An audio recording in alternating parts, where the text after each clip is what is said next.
ライフォーキャラクヤで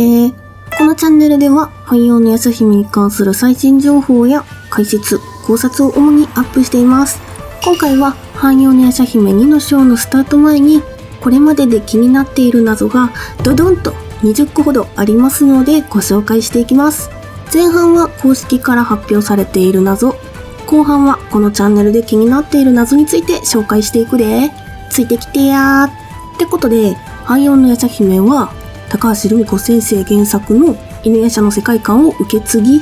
殺生丸や犬夜叉の娘たちの活躍を描く戦国おとぎ草子で、2020年10月から2021年3月に1の章が放送され、その最終24話では殺生丸と凛の娘日暮とわと刹那、犬夜叉とかごめの娘諸葉が東の獣王と呼ばれる大妖怪麒麟丸と激突し、刹那が命を落としてしまいました。なんとたくさんの謎と課題を残したまま幕を閉じてしまった1の章。気になるポイントをアニメ放送前に整理していきましょう。それではレッツやっしゃこう。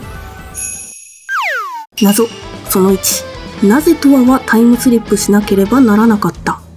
トワは戦国時代で生まれましたが、4歳の時になぜか現代へタイムスリップ。以降10年間かごめの弟日暮宗太の家で育てられました。なぜトワはタイムスリップしなければならなかったのか、その理由はまだ明かされていません。時代樹と日暮神社にあるご神木を通じて行き来することができたんですが、今はできません。もし現代に戻れたとしても、大切なものが戦国時代と現代の両方にあるトワは最終的にどこで暮らすのかにも注目です。謎その2、なぜ刹那は夢の胡蝶に夢を食われているのか。夢の胡蝶というのは夢の世界の精霊です。刹那はその胡蝶に夢を食われているため、眠ることができず、幼い頃の記憶もありませんでした。眠りはどうやら凛に運ばれていっているようですが、命を落とした瞬間、胡蝶は消滅したようです。このことが凛へどのような影響を与えるのか。まさか復活した後も夢を食われ続けるのでしょうか。凛に何もなければいいのですが。謎その3、諸葉は犬夜叉とかごめと再会できるのか。14年前、殺生丸によってあの世とこの世の境に通じる宝玉黒真珠の中に閉じ込められてしまった犬夜叉とかごめ。その後2人がどうなったのか1の章では明らかにされませんでした。犬夜叉とかごめの安否、年齢は変わっているのか、食事はあるのか、などなど心配ですね。果たして諸葉は犬夜叉とかごめに再会することができるのでしょうか。謎その4、殺生丸の目的は。犬夜叉とかごめを黒真珠に閉じ込めたり、トワと刹那に虹色真珠を与えたり、風車を持って走り回るアクルを探すように麒麟丸から言われていましたが、スルーしていたのはなぜだったのか。殺生丸の不可解な行動は凛にどう関係しているのでしょうか。気になりますね。謎その後、麒麟丸の目的は。東の獣王と言われる麒麟丸、正々堂々戦うことを好む誇り高き大妖怪なんですが、時代樹の精霊によると、麒麟丸はこの世を末法末世に変えようとしていると言います。時代樹の精霊が嘘を言っているとも考えにくく、夢の胡蝶とも関わりがあると言っていました。これは一体どういうことなのでしょうか。時代樹の精霊は殺生丸も麒麟丸と同じ道を歩んでいるとも言っていたので、殺生丸と麒麟丸2人の関係にも注目です。謎その6、陸は一体何者。陸というのは麒麟丸一派の一人でしたが、自分のことを麒麟丸から打ち捨てられたものと言っていたり、英語を知っていたり、ゼロを姉さんと呼んでいたり、謎多き人物です。刹那が陸と麒麟丸は同じ匂いがすると言っていましたが、果たしてどういうことなのでしょうか。1の章ではトワに大接近してましたが、敵対する者同士2人の関係はどうなってしまうのでしょうか。謎その7、殺生丸から折れた天星画を渡されたトワは刹那を救うことができるのか。第24話で妹セツナが命を落とし、絶望していたトアの前に現れたのは父親の殺生丸でした。折れた天聖画を渡されたトアはセツナを救うことができるのでしょうかって感じなんですけども、これはもうね CM とか PV とかでさっそうとセツナちゃん復活しちゃってるんで、答えはなんだかんだ救えますの一言なんですけどもね、どうやって助かるのか楽しみにしましょう。謎その8、竹千代の過去。マスコットキャラの子狸妖怪竹千代なんですが、屍屋の十兵衛さんに幼い頃に預けられたまま過去が分かっていないんですよね。預けに来たのはどうやら弥勒様のような姿をしてましたが、本当に弥勒様だったのか、はたまた化けた八右衛門狸だったのか、狸つながりで八右衛門狸とも何か関係があるのでしょうか。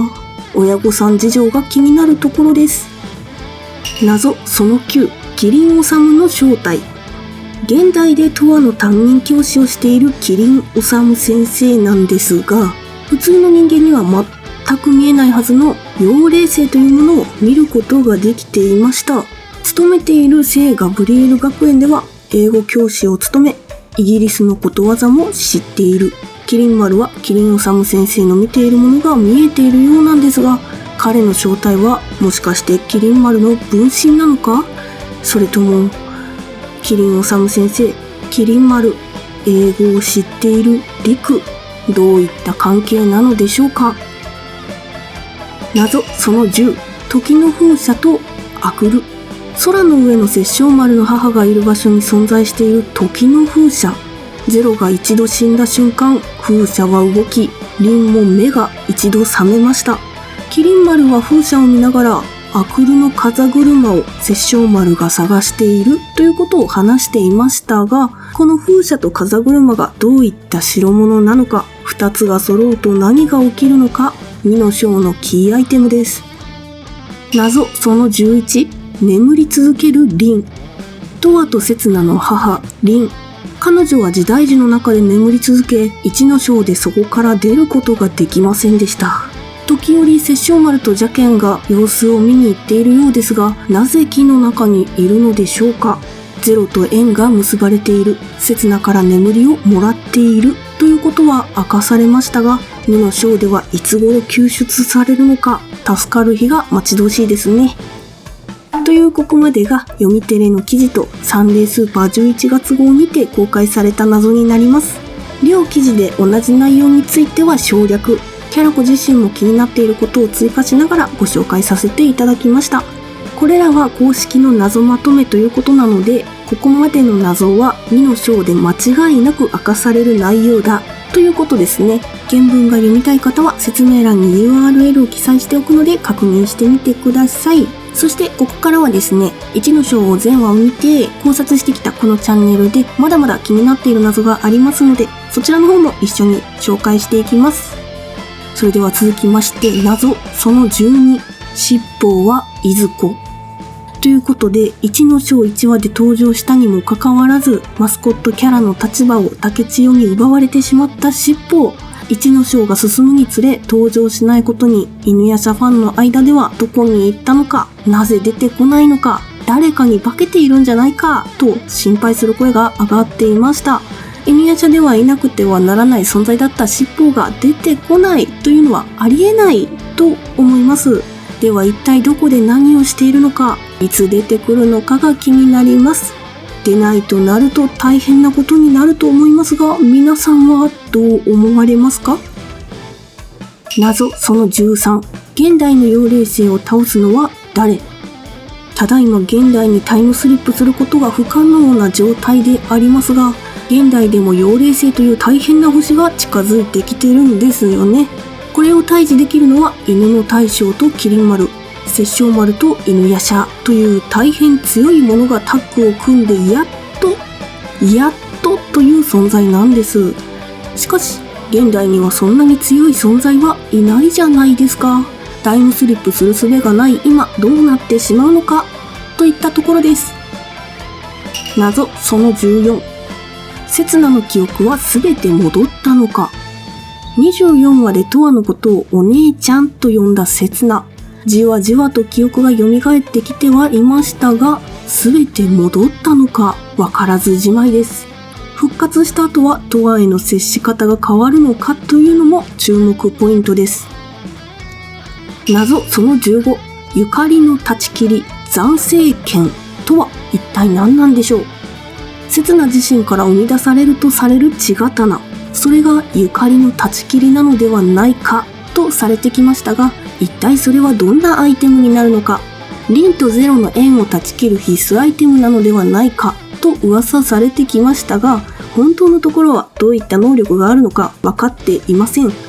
トアは2の章から新しい剣、残生剣なるものを持っていますが、これを誰かから手に入れるのか、トア自身の血刀なのかまだ分かりません。新しい武器の登場に新しい技も出てくるのでしょうか。そうなると、刹那の一度しか登場していない宿りがの月という相手を眠らせる技や、トアの折れたレプリカ菊十文字の存在が薄くなっていってしまうので、それはそれでかわいそうな気もしてきますね。謎その16、時代樹の精霊とは。突然巫女の桔梗にそっくりな時代樹の精霊というのが汎用の夜叉姫で登場し、夜叉姫たちに頼み事をしてきました。なぜこのタイミングで姿を現したのか。なぜ未来のことを知っているのか。なぜ詳しいことは話さず、ちょっと偉そうに頼み事をしてきたのか気になりますよね。リンのことにも絡んでいて悪者の匂いがプンプンしますが、果たして謎その17、虹色真珠ってゼロの涙と紫紺の玉の揚力が詰まった虹色真珠、7つすべて集まると大変なことになると言われてましたが、1の章で集まるも願い事を叶えてくれるシェンロンが出てくるわけでもなく、ゼロの周りでくるくる浮かび回っていただけで、特にこれといったことは起きませんでした。これから起きるよといった段階だったのかもしれませんが、キリン丸が世界中にばらけさせてしまったので、2の章ではゼロが一生懸命探す場面が描かれるのでしょうか。一体どんな大変なことが起きるのか気になりますね。謎その18、妖霊星と爆災画とゼロの言葉。妖霊星を倒すとき爆災画を使いなさいとゼロは殺生丸に事前に言いに来ていました。なぜ爆災画を指名したのでしょうか。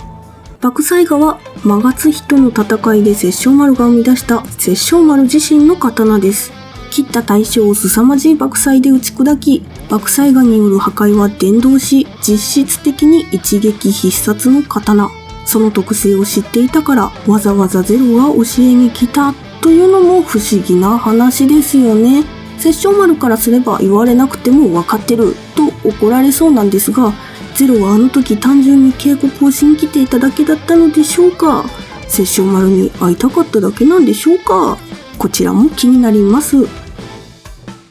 謎その19、養老族の甲賀とあやめは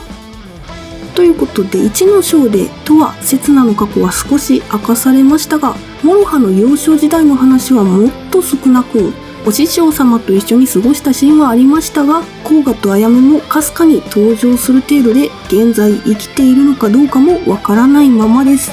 モロハはこれからもずっと屍屋にいるのか、里帰りをするのかにも期待です。謎その20、キリン丸の娘リオンって一体何なの。2の章から登場するとされているキリン丸の娘リオン、600年前から結び山の結界の中に封じ込められているそうです。キリン丸の娘であれば彼女もいわゆる姫になります。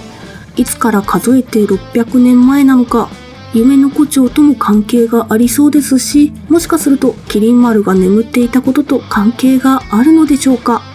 母親は誰で、彼女は妖怪なのか汎用なのか、なぜ封印されているのか、夜叉姫たちの敵なのか味方なのかも気になりますね。以上、気になる謎20でした。他にも気になっていることがあればお気軽にコメントを残していってくださいね。夜叉姫のイラストを動画に掲載したい方は概要欄をチェックやで。アニメの放送中は同時視聴生放送も開催するので、お暇な方はぜひ一緒にワイワイしましょう。それではチャンネル登録、高評価、Twitter のフォローもよろしくやで。ご視聴ありがとうございました。バイビー。